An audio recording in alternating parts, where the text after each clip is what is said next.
কলকাতার সবচেয়ে ব্যস্ততম রাস্তা, আলোয় ঝলমলে চারিদিক, অসংখ্য গাড়ির সমাগম এবং প্রচুর গাড়ির সমাগমের মধ্যে দিয়ে গঙ্গাবক্ষের ওপর দিয়ে আমরা গুটি গুটি পায়ে পৌঁছে গেলাম।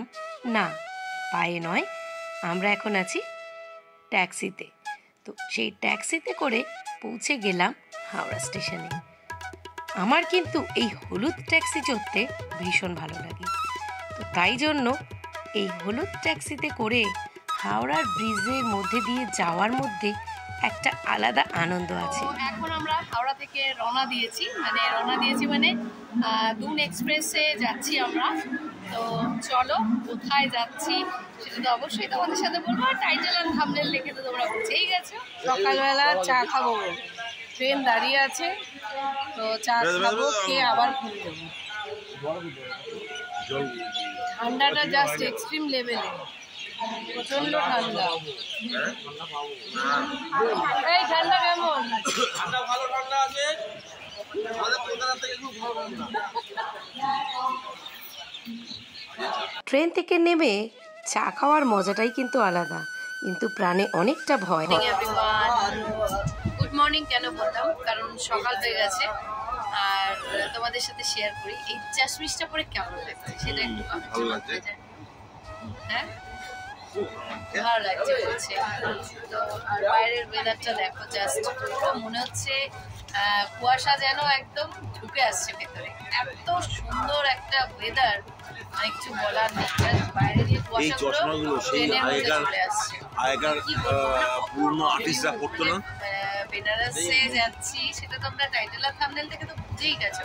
বাট এই যাত্রা পথে এত সুন্দর যদি একটা ভিউ পাওয়া যায় তাহলে তো কোনো কথাই নেই। একদম সুইচলেস জার্নি। স্টেশনে নামার সাথে সাথেই যেন নিজের মধ্যে আলাদা একটা শান্তি কাজ করছিল।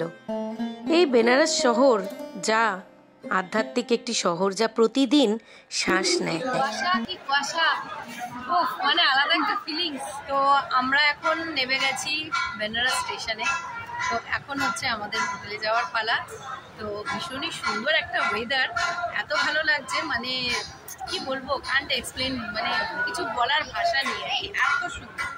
তো এই বেনারস ভ্রমণটা সত্যি কিন্তু অনেক অভিজ্ঞতা সঞ্চয় করে। প্রাচীনতম শহর এটি, প্রাচীনতম শহর, বাবা বিশ্বনাথের প্রিয় একটি শহর। অটোতে করে হোটেলে পৌঁছবার পথে রাস্তা দিয়ে যেতে যেতে বেনারস শহরটাকে দেখতে দেখতে যাচ্ছিলাম। যেহেতু এই অটো গির্জামোড় পর্যন্ত যায়, তো সেখানেই নেবে আমরা একটু কচুরি খেয়ে নিয়েছি। তো এখন হোটেলে ঢুকে পড়েছি। হোটেলে চলে এসেছি। তো এখন একটুখানি ফ্রেশ হয়ে নিয়ে তারপরে যাব গঙ্গার ঘাটে স্নানের জন্য। গঙ্গা স্নান করে পুজো দেওয়ার প্ল্যানিং আছে। তো চলো দেখতে থাকো। আর একদম মানে হোটেলের ভিউটা এত সুন্দর, ছাদ থেকে পুরো গঙ্গার ঘাটটা পুরো দেখা যাচ্ছে। আর সামনেই হচ্ছে দশাশ্বমেধ ঘাট। একদম একটুখানি মানে এখানে জুম করতে পারছি না, ওই যে দশাশ্বমেধ ঘাটের যে মেন যে 10টা অশ্ব দিয়ে যে 10 অশ্বমেধ যে যজ্ঞটা হয়েছিল সেই ঘাটটাই এটা। তো অপূর্ব সুন্দর ভিউ। আর সকালবেলা যখন আসছিলাম প্রচণ্ড পরিমাণে ঠান্ডা ছিল, বাট এখন কিন্তু একদমই ঠান্ডা নেই। তো তোমরা তো দেখে বুঝতেই পারছো। আর হনুমানের উৎপাত তো মানে কিছু বলার নেই, প্রচুর হনুমান চারিদিকে ঘুরে বেড়াচ্ছে। আর ছাদ থেকে এত সুন্দর একটা ভিউ দেখা যাচ্ছে, মানে কি বলবো, অপূর্ব। আর এই হলো দশাশ্বমেধ ঘাট, যেখানে প্রতিদিন সন্ধ্যায় কিন্তু আরতি হয়। সপ্তঋষি পুজো থেকে শুরু করে আরতি সমস্ত কিছু হয়। তো এখান থেকে আমরা নৌকোয় করে চলে গেলাম গঙ্গা স্নানে। এখানে খুব একটা বেশি স্নান করা যায় না। গঙ্গাবক্ষে উঠে এত সুন্দর পাখিদের আনাগোনা, পরিযায়ী পাখিরা যেন আমাদের আমন্ত্রণ করছে। এত সুন্দর একটা ভিউ, এত সুন্দর একটা দৃশ্য দেখে নিজের মনটাকে কন্ট্রোল করতে পারছিলাম না। আবেগে আপ্লুত হয়ে চোখ দিয়ে না জল এসে যাচ্ছিল। আর বেনারসে এসে যদি গঙ্গা স্নান না করা হয় তাহলে কিন্তু হয়ই না। জলটা ছিল প্রচণ্ড ঠান্ডা। সমস্ত ঠান্ডাকে উপেক্ষা করে বাবা বিশ্বনাথের নাম করে জয় মা গঙ্গে বলে ডুব লাগিয়ে আমাদের স্নান পর্ব শেষ করে কিন্তু আমরা সাজগোজ করে চললাম বাবা বিশ্বনাথের মন্দিরের উদ্দেশ্যে। খুব সুন্দর করে এখানে কপালে তিলক করে দেওয়া হয়েছে, আর পরিযায়ী পাখিদের আওয়াজ তো অসাধারণ। পুজো এখানে দেওয়া একদম কমপ্লিট। তো পুজো দেওয়া হয়ে গেছে, অন্নপূর্ণা মন্দিরে প্রসাদ দেওয়াও হয়ে গেছে, সব কিছু কমপ্লিট। তো এখন এখান থেকে যাব এখন রুমে। তো সকাল থেকে আসার পর থেকে তো তোমাদের সাথে আমাদের হোটেলটা দেখানোই হয়নি। তো চলো দেখতে থাকো, আর ধীরে ধীরে সব কিছু শেয়ার করবো। আর এখন আমরা রুমে চলে এসেছি, আর আমাদের রুমে ঢুকে জাস্ট একটু পর্দাটা সরালেই দেখা যাচ্ছে সাদর আমন্ত্রণ জানাচ্ছে দশাশ্বমেধ ঘাট। অপূর্ব সুন্দরতার দৃশ্য, অপূর্ব লাগছিল। আর এই দশাশ্বমেধ ঘাটকে সন্ধ্যের আলোতে সেজেগুজে যেন তার সৌন্দর্য অনেক গুণ বেড়ে গেছে। তো ভীষণ সুন্দর লাগছিল। এখন আমাদের সন্ধ্যারতি দেখার পালা। তো সন্ধ্যারতি দেখতে দেখতে বেশ কিছুটা সময় আমাদের পার হয়ে গেল।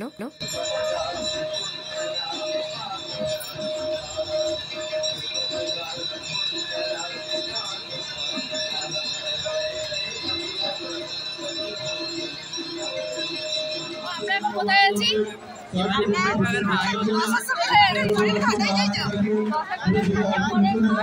গঙ্গা সেবা নিধি ঘাট, ওখানে আমরা দাঁড়িয়ে রয়েছি এখন। এখানে আরতি চলছে, দেখছি প্রচন্ড ভিড় তো আছেই। আরতি দর্শনের পর আরতির তা নেওয়া, এটা একটা পরম ভাগ্যের ব্যাপার। এই তাটা পাওয়া সত্যি মানে একটা পরম ভাগ্যের একটা ব্যাপার। আর এই যে এখন ও হচ্ছে মিঠু, তোমরা তো আমার আগের ভিডিওতে দেখেইছো। ওর সাথে তো আমার সাথে খুব ভালো একটা সম্পর্ক, কিন্তু ও এখন ছেড়ে যেতে চাইছে না। খুব দুঃখ লাগছে ওর এখন আমাকে ছেড়ে যেতে, কিন্তু যেতে তো হবেই ওকে বাড়িতে। আর এখানে হচ্ছে যে ঘাটটা এত সুন্দর করে সাজানো, যেটা এত কাছ থেকে দেখতে পারবো তা কল্পনার বাইরে। আর খুব সুন্দরভাবে সাজিয়ে কিন্তু এই ঘাটের মধ্যে আরতিটা হচ্ছিল। বেনারসে এসে চা না খেলে হবে না, যদিও আমি বড় বার খেতে পারবো না, পেট আমার ভর্তি, তাই ছোট একটা বার নিয়েছি। বাকি ও ছোট বার, আমরা বেশি দুধ চা খাই না, ভাল লাগে না, অল্প অল্প বারবার ভাল লাগে। আর বাকি যারা আসছে তারা সবাই বড় বড় ভারে চা খায়। এটা হচ্ছে গধুলিয়া চৌরাই। আর এই গধুলিয়া চৌরাইয়ের ওপর দিয়ে হাঁটতে কিন্তু বেশ ভালো লাগে। কোনো সময় কোলাহল যেন মানুষের শরীরকে অনেক বেশি এনার্জেটিক করে তোলে। তো এখন আমরা পৌঁছে যাচ্ছি কালভৈরবের মন্দিরে। আমাদের রাস্তাঘাট চিনতে খুব একটা বেশি সমস্যা হয়নি। অনেক দূরের রাস্তাও কিন্তু আমরা অতি সহজে অতিক্রম করতে পেরেছি মিঠু এবং তার হাজব্যান্ড এই দাদার অনুপ্রেরণাতে। তো আমাদের কিন্তু কোনো রকম প্রবলেমই হয়নি। আর এখন আমরা চলে এসেছি কালভৈরবের মন্দিরে। তো কালভৈরবের মন্দির দর্শন করা হবে। তো বেনারসে এসে আমাদের প্রথম দিনই সমস্ত জিনিস কিন্তু দর্শন হয়ে গেছে। তো প্রথম দিনেই গঙ্গা স্নান, অন্নপূর্ণা মন্দিরে পুজো, বাবা বিশ্বনাথের মন্দিরে পুজো এবং কালভৈরব মন্দির দর্শন, সমস্ত কিছু শেষ করে আজকের এই পার্টটি এ পর্যন্তই রাখলাম। আগামী পার্ট আসবে পরের ব্লগে। তো পার্ট 1 ব্লগটি কেমন লাগছে তোমাদের অবশ্যই কিন্তু কমেন্টের মাধ্যমে জানিও।